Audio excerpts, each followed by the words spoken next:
Bonjour et bienvenue sur la cuisine d'Inusha. J'espère que vous allez bien les amis. Aujourd'hui je partage avec vous une recette d'une pizza à la poêle pour pas allumer le four avec les chaleurs qu'on a en ce moment. Une recette assez facile à réaliser, vous allez voir. Découvrons la recette ensemble. La recette que je vous propose aujourd'hui est à base de ma pâte magique à la semoule. Alors, vous pouvez la préparer à l'avance et la congeler après la première levée et la sortir après, hein. C'est ce que je fais. Comme ça, je gagne du temps et je peux préparer plusieurs pizzas à l'avance, à la poêle ou au four. Aujourd'hui, il fait très très chaud, du coup, je vous propose une pizza à la poêle. Alors, vous mettez dans la cuve du robot. Aujourd'hui, la recette elle est préparée au robot, comme ça, on va gagner du temps. Sinon, vous pouvez la faire à la main. La farine T45, la semoule extra fine, du yaourt nature. On rajoute également du lait en poudre, du sucre, du sel également, de la levure boulangère déshydratée ou fraîche. Vous trouvez les équivalences dans les sites spécialisés. Alors, les personnes qui me posent la question, est-ce que je mets par quoi je peux remplacer le lait en poudre en fait, je ne sais pas du tout. Alors, les recettes que je vous propose, c'est des recettes testées. Si vous enlevez des ingrédients, c'est plus la même recette. Après, le résultat n'est pas le même, hein. Quand je sais d'avance, bah, je laisse les alternatives en barre d'infos ou j'en parle pendant les vidéos.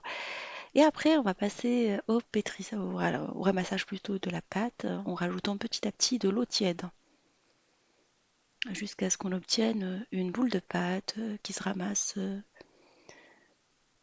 très bien. Bah, comme je vous ai dit, cette opération peut être très bien réalisée à la main. Sachez que l'eau également varie en fonction de l'absorption de chaque pâte, hein.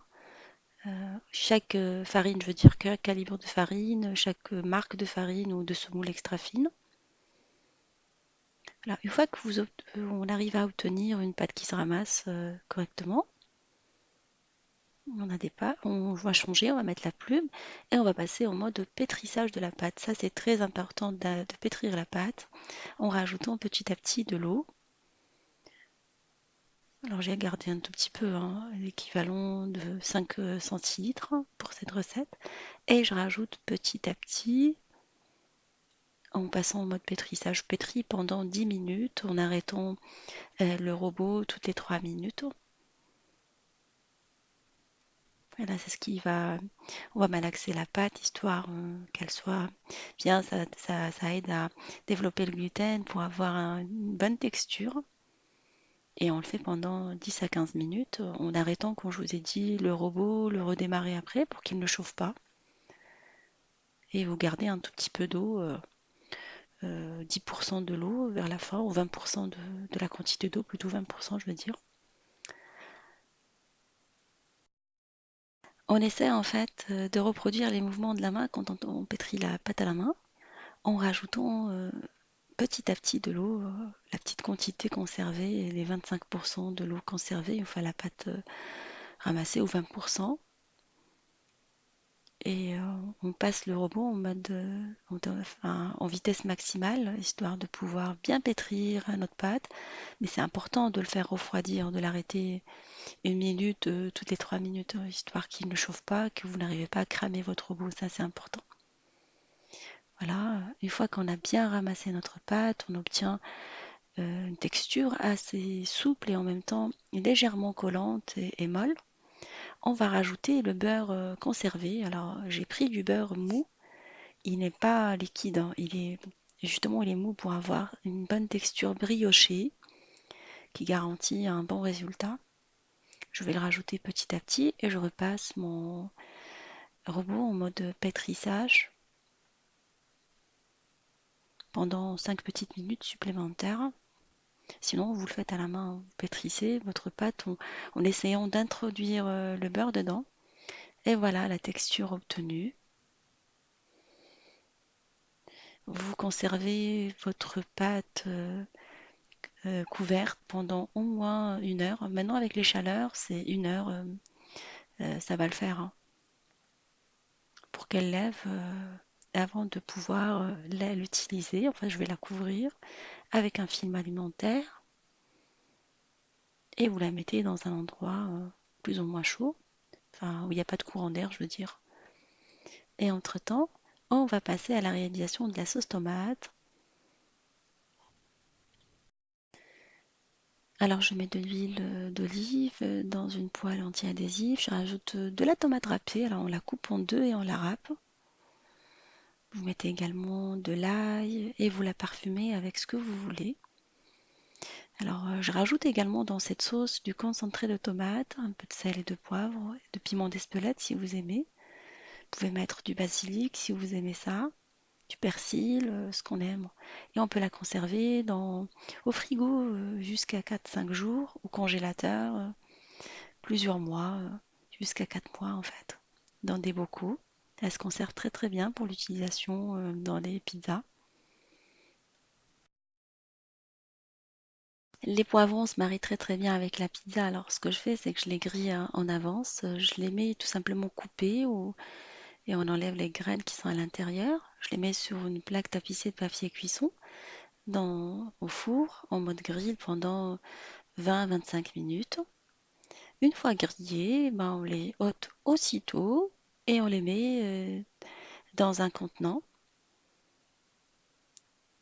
et on les couvre histoire de favoriser la condensation. On les laisse pendant un petit quart d'heure, histoire que la peau se détache facilement et on couvre après le contenant. On peut le mettre dans un sac plastique, mais moi je trouve que dans les contenants, ça évite d'utiliser les plastiques. Ça, c'est des opérations que vous pouvez faire à l'avance hein, si vous êtes pressé. Comme ça, vous avez tout à portée de main. Et là, vous ouvrez votre contenant et la peau, vous allez voir, elle se détache facilement.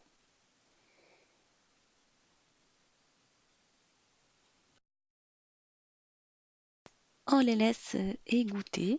Alors moi je les mets à égoutter dans une passoire et je les laisse au frigo. Je prends ce que j'utilise pour cette recette et le reste je les laisse pour d'autres recettes. J'en profite que le four est allumé pour faire le tout. Après la levée de la pâte, on la laisse vraiment lever. On va la dégazer sur un plan de travail où j'ai mis un peu de semoule, comme elle est collante, parce que c'est ce qui garantit ce côté moelleux de cette pâte. On va la dégazer ainsi. Et comme je vous ai dit, vous pouvez utiliser le tout aujourd'hui ou une fois dégasée, la congeler dans un sac plastique et la sortir la veille pour le lendemain ou quelques heures avant.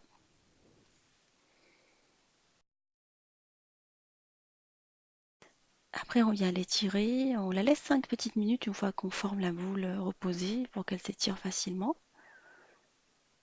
Et après, à l'aide de nos doigts, on vient par la suite pratiquer des petits trous. Et il existe des ustensiles qui permettent de le faire. Moi, j'étire en même temps que je le fais.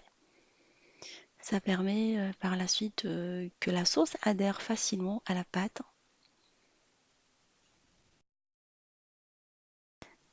Après, on va venir la déposer dans une plaque de cuisson, une poêle anti-adhésif, en pirate de préférence, parce que la diffusion de la chaleur, elle est bien sur ce type de poêle.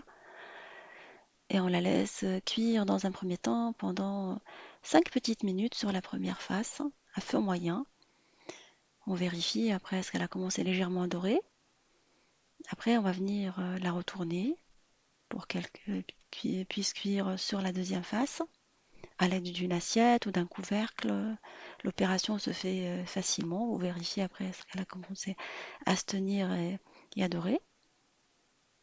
Après, on va la retourner hein, et on la laisse cuire sur la deuxième face pendant 6 à 7 minutes cette fois-ci, plus que la première fois.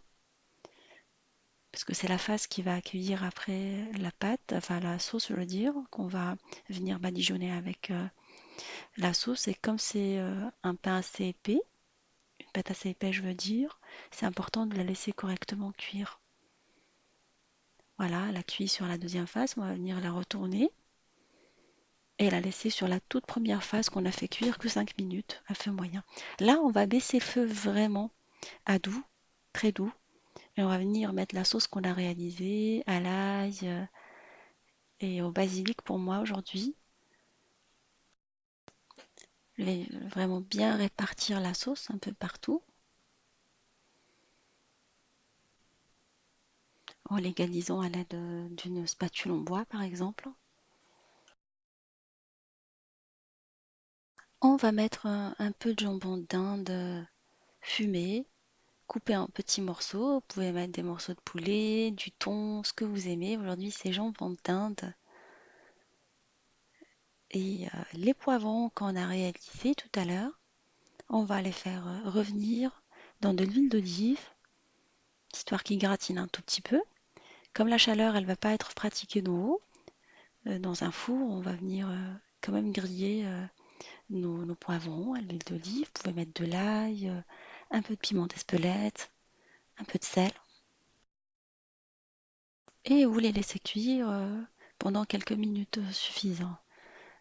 2 à 3 minutes, histoire qu'ils gratinent un tout petit peu. Sinon, vous pouvez les mettre directement. Moi, c'est une étape supplémentaire.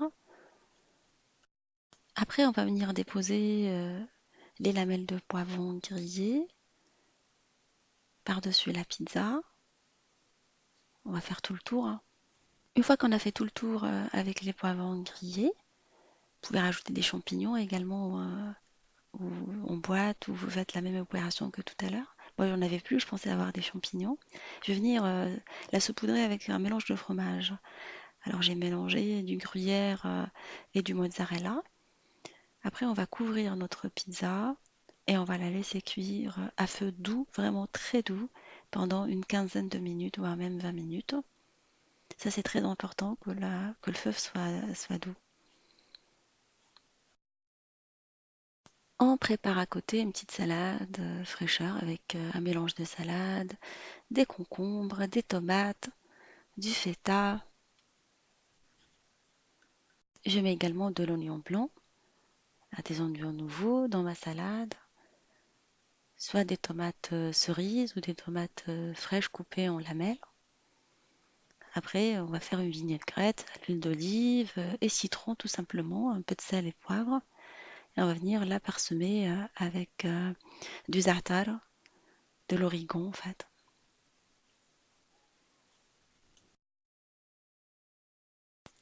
Et voilà, ma pizza est maintenant prête. Je vais venir la découper et la servir avec la salade. Alors, comme j'avais fait un brunch pour le samedi, alors je fais le brunch samedi et dimanche après une balade au parc et je la sers avec quelques viennoiseries et des salades de fruits. Voilà, une idée d'un repas parce qu'on fait un en deux en un le week-end. Alors, j'espère que cette recette vous fera plaisir à vos familles. Je vous fais des gros bisous d'amour. Et on se dit, on se retrouve sur la cuisine de Linoucha avec des nouvelles recettes, un nouveau voyage culinaire. Et à bientôt!